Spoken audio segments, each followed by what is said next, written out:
Pubic bone strikes in infants, how it develops and where it goes. A lot of people think because of like reflexes that like they integrate and they disappear. Now you better have your reflexes for the rest of your life or you're in trouble, right? You don't want hyperactive reflexes, don't want non-responses, but the reflexes are there. But so is your pubic bone strike. Your pubic bone strike is one of like the best indicators that I can have. I can look at someone in the mall and I can basically tell them that their future is. Forget what we look at is heart and cancer and so forth. If you want to look at the techniques of development but also aging, I'm telling you, you could be worth millions. I'm not, but I mean, because I don't do a lot in the aging. I actually just entered the X Prize for the anti-aging because I'm just tired of people just having bad information, think it's all muscles.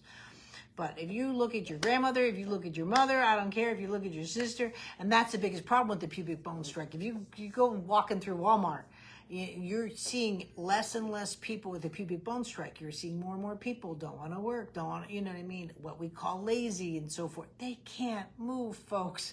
This is a real problem. It's a pandemic. We've got babies can't move. We've got adults that are moving. Anyway, so pubic bone strike, how it goes into your baby.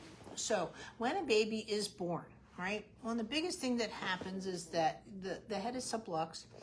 And you can look at this. There's live MRIs of a birth of a baby, and then you can see where. So the head comes out first, right? But like a balloon going from cold air into warm air, right? The brain, the bones, they're meant to come out of the vaginal canal and really set up that spine for extension, right? This is the problem now. We've been using forceps and stuff, and C-sections and all that since we could go into surgery with births. But let me tell you, we are not meant to have babies that way. We're meant to have babies through vaginal delivery. I get it. We're here to save the mother and the child. But even just stopping a delivery process to get the nuchal cord from around the neck and then bringing the child out can minorly or significantly impair development just based off of stopping that extension, right? But that extension snaps and allows allows that pubic bone to fall more into place from the curl in the fetal curl out and go in and drop that pelvis down. So with a C-section, when they're just going in and basically taking an arm and so forth, or a foot because a child's gone into position and that's how they're taking the baby out. Again, you're thinking my baby's home, and to them, a successful birth is a baby that goes home alive. Nobody's looking at their child's development. This is why tummy time, a couple of things go into play. First of all, breathing. Right? Breathing, again, allows that pelvis to open up and starts articulating the pubic bone strike from the inside out.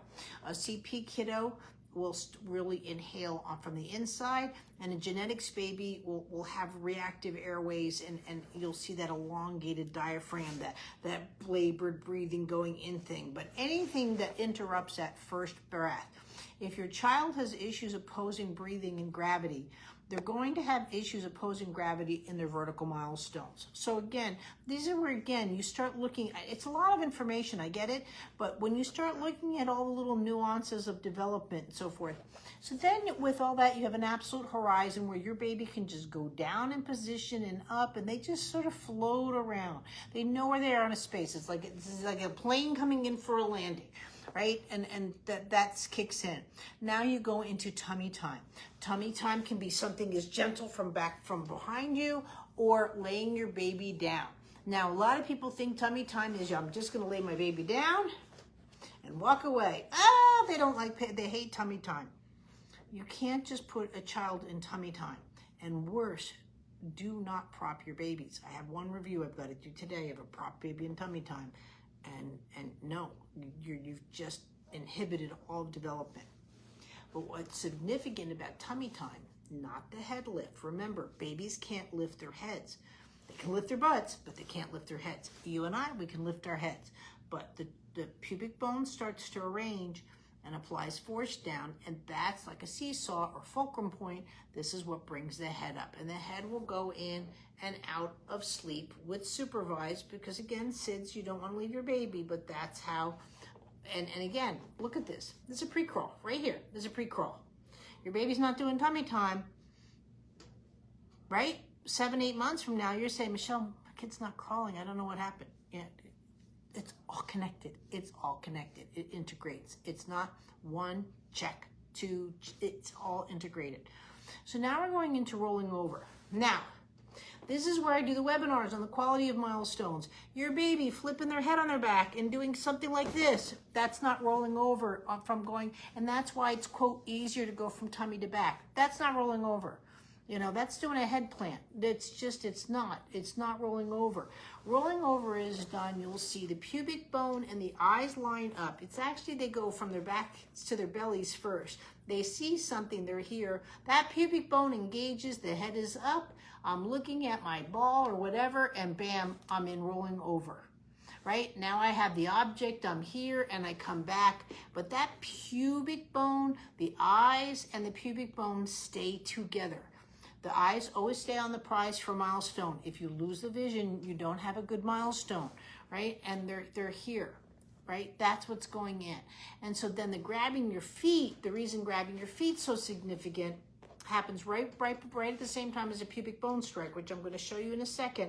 Not only is your child grabbing your feet, they're starting to pump, right? And then they're crossing midline, but they're pumping. This, or one, that's not grabbing the feet. The grabbing the feet is that pump.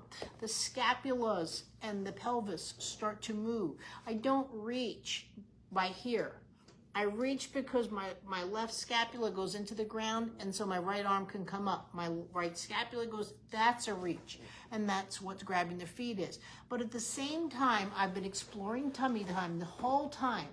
And what people think is a plank, which it is not. A baby does not do this. It doesn't plank. You don't like to do the gym. They don't like to do it at 4.5 months. But what happens is they start to go up because the spine's been breathing. And what's that? That's your pubic bone strike. And that's what they're doing. Like a hammer, that pubic bone. So they're just going to go up a little bit, more like a turtle, and come down. Or if you've seen lizards sort of do these little push-ups.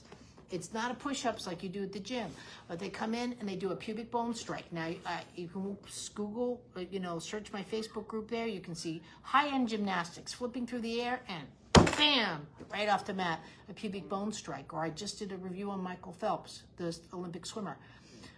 That pubic bone strike is imperative, especially for speech, because that's what articulates also your tongue. The pubic bone goes down, and guess what? Like a Pez dispenser. And this is why about at the same time you can start feeding your babies if you want, not solids, but rice cereal and those kind of things. It starts to separate from milk. You get the cooing, the raspberry, the tongue protrudes past the lips. And this will set up speech. So if you don't think a lot happens within the first 4.5 months of life, and this is my paper and presentation at Harvard, infant developmental movement patterns, birth to 4.5 months, there is so much that goes on. You can't swaddle, you can't do these things. You have to do your newborn movement assessment, right? And you have to get used to knowing what a milestone is, because every 4 weeks, every month, your child's doing something really amazing. We have to look forward to it, and sometimes we have to help it. But that's where you're going to go and to work with your child.